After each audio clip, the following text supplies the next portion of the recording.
uburyo ababyeyi barera abana babo bufite uruhare rukomeye cyane mu mibereho yabo yose, ku myitwarire, mu byiyumvo ndetse no mu mikurire y'ubwenge.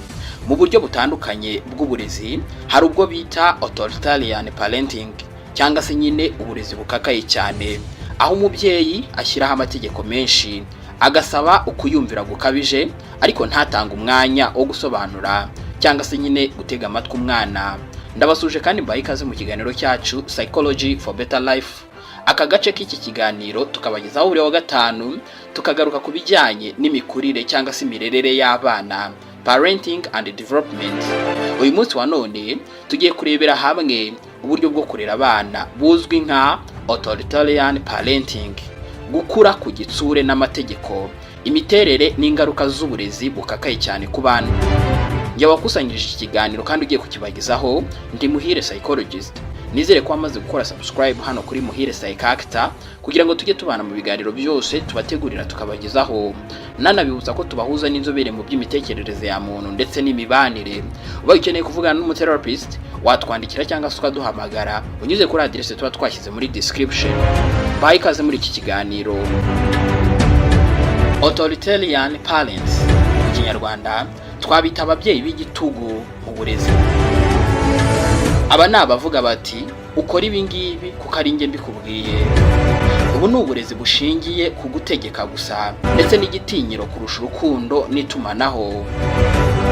Dore uburyo bwo kwigisha abana mu byiciro bitandukanye.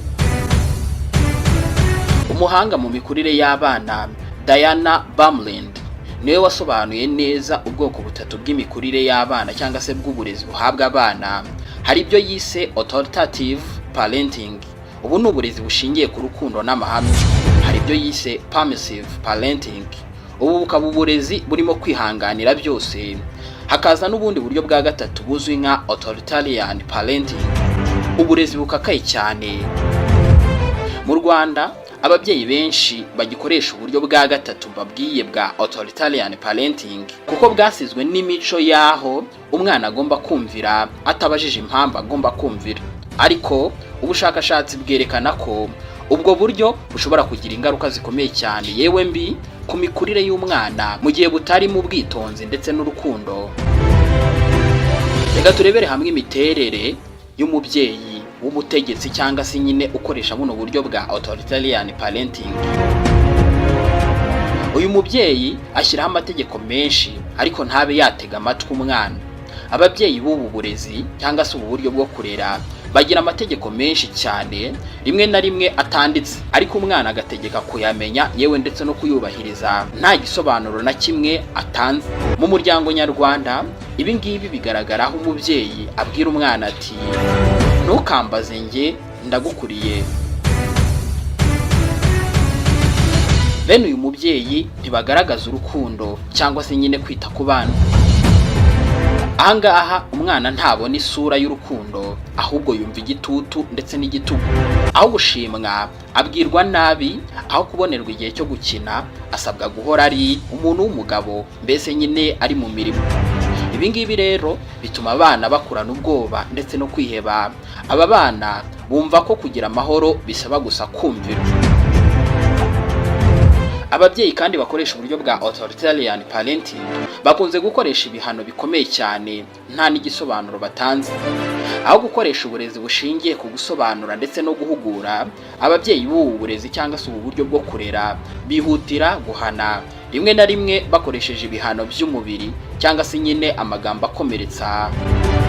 Mu Rwanda ibi ngibi bigaragarira mu magambo aho umubyeyi ashobora kuvuga ngo nta mwana unyanga ngabeho neza cyangwa se nyine uburere cyangwa se uburezi ni inkoni.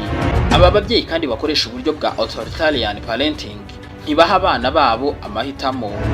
Ahangaha umwana nta burenganzira bwo kugira icyo avuga, kuba muzi, kubyo ashaka cyangwa se nyine ku byemezo bimureba. Ibyo gukora byose biva ku mubyeyi gusa, nta biganiro bibaho namba. Ibi ngibi rero bituma umwana atega gufata ibyemezo by'umwimerere ndetse yewe no kumenya ingaruka z'ibyo akora byose. Ababyeyi kandi bakoresha uburyo bwa authoritarian parenting bw'igitutu n'igitugu no gukoresha amategeko cyane. Bakunze kurangwa no kudatekereza ku mpamvu y'imyitwarire mibi. Ababyeyi b'ubu burezi bateganya ko umwana agomba kumenya ubwenge, akamera neza, akitwara neza atabibwiwe na rimwe. Iyo akoze ikosa ntibamusobanurira neza, ahubwo baramuhana. Ibi ngibi rero bituma umwana atiga gusobanukirwa impamvu y'amahame ajyaho cyangwa se ahabwa.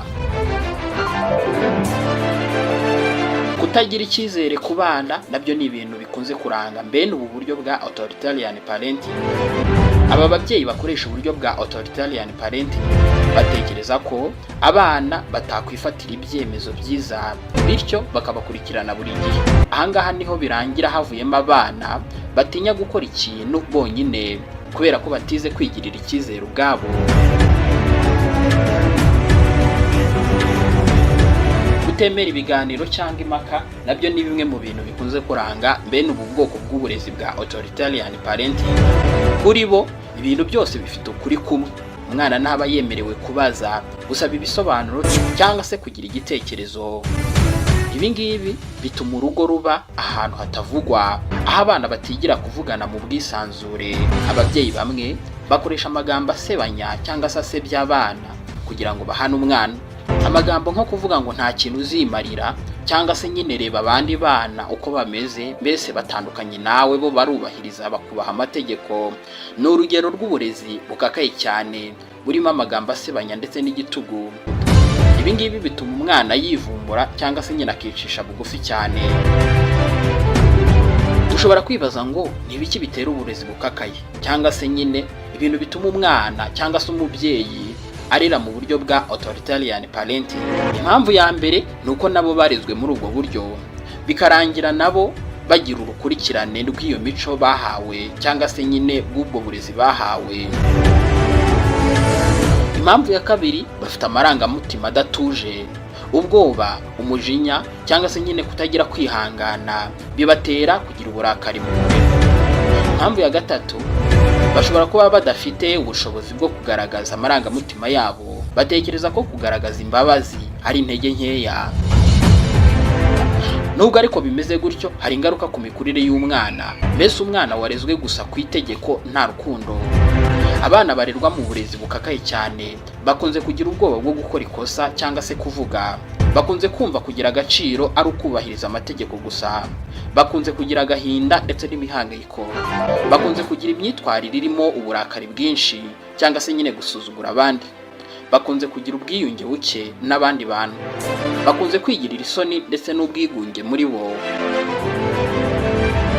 Bakunze kandi kugira ikibazo cyo kwigenzura kuko batigeze biga gufata ibyemezo ubwabo. Nubwo bakura bumva cyangwa se bumvira ababyeyi babo, iyo bamaze gukura ntibiga kwigenzura, birabagora cyane. Iyo ababyeyi batakiri hafi yabo, mbese batakigira ingamba zibayobora mu buzima busanzwe, bakora ibyo bashaka bikarangira kwigenzura biri kubagora. Dore uburyo bwo kwirinda uburezi bukakaye cyangwa se kurera abana muri ubu buryo bwa authoritarian parenting. Ikintu cya mbere, menya itandukaniro hagati y'ubuyobozi n'ubugome. Kwigisha abana kwicungira si ukureka discipline, ahubwo ni ukubatoza kubaho bamenya neza impamvu z'ibyo bakora. Tega amatwi abana, bizagufasha kubumva, bituma bamenya neza ko bafite agaciro. Burya ufasha kumva ibyiyumvo bye niwe uzakura azi kwigenzura. Ikindi kintu cy'ingenzi, sobanura amategeko n'impamvu yayo. Iyo umwana asobanukiwe impamvu y'ikintu runaka yabujijwe gukora, ahora afite icyizere n'umutima wo kubaha atabitegetswe. Ikindi kintu cy'ingenzi, hana mu buryo bwubaka. Irinda amagambo akomeretsa abana cyangwa se nyine ibihano by'umubiri. Gukosora si ugukubita cyangwa se guhohotera umuntu, ni ugufasha umuntu kumenya icyiza ndetse no kukigenderamo. Ikindi kintu gikomeye cyane, shaka ubufasha cyangwa se nyine amasomo y'uburezi bwiza. Amasomo yo kurera cyangwa se nyine ibiganiro by'abajyanama b'imiryango birafasha cyane, yewe binafasha ababyeyi gusobanukirwa uburyo bwo kurera butabangamiye umwana. No gukurikira ibiganiro nk'ibi ngibi mbagezaho nabyo ni ibintu by'ingenzi wakwigiramo uburyo bwinshi bwo kurera umwana wawe. Iki gice n'ubundi nkibagezaho buri wa gatanu, ujye uhora ugiye kurikira, hari byinshi uzamenya ku bijyanye n'uburere cyangwa se nyine imikurire y'umwana. Ngana ku musozo w'iki kiganiro, uburezi bukakaye cyangwa se authoritarian parenting bushobora gutuma umwana abaho yicisha bugufi, atinyitse, cyangwa se nyine akaba umunyaburakari bukabije. Uburezi bwiza ariko bwo bushingiye ku rukundo, kuganira, ndetse yewe no kubaka icyizere hagati y'umwana n'umubyeyi. Mu muco nyarwanda, aho twahoraga dutozwa kuvuga ntabwo umwana ajya aburana n'umubyeyi, birasaba ko twongera gutekereza uko twarera abana bafite ijambo, ariko nyine bitaye ku ndangagaciro z'ababyeyi cyangwa se nyine indangagaciro nyakuri. Ibi byose ni ukubera ko urukundo rutoza kurusha inkoni, kandi ikiganiro kikubaka cyane kurusha igitinyiro. Ngayo nguko rero, icyo ni ikiganiro cyacu Psychology for Better Life, mu gace tubagezaho iby'imirerere ndetse n'imikurire y'umwana, Parenting and Development. Uyu munsi twari turimo turebera hamwe uburyo bwo kurera bw'igitutu cyangwa se bwo gukoresha itegeko, authoritarian parenting. Dusanze atari bwiza, ahubwo hari ubundi buryo bwose bwiza bwo kubikurikiza. Nizere ko ikiganiro cyakuryoheye. Nimba wagikunze, ukore like, ukore na subscribe niba utarayikora, kugira ngo tujye tubana mu biganiro byose tubategurira. Nanabibutsa ko tubahuza n'inzobere mu by'imitekerereze ya muntu ndetse n'imibanire. Ubaye ukeneye kuvugana n'umutherapist, watwandikira cyangwa se ukaduhamagara unyuze kuri adresse tuba twashyize muri description. Ikiganiro cyacu cyo nakagaruka, njye wabibagezagaho nari Muhire Psychologist. Nawe utaha mu kindi kiganiro.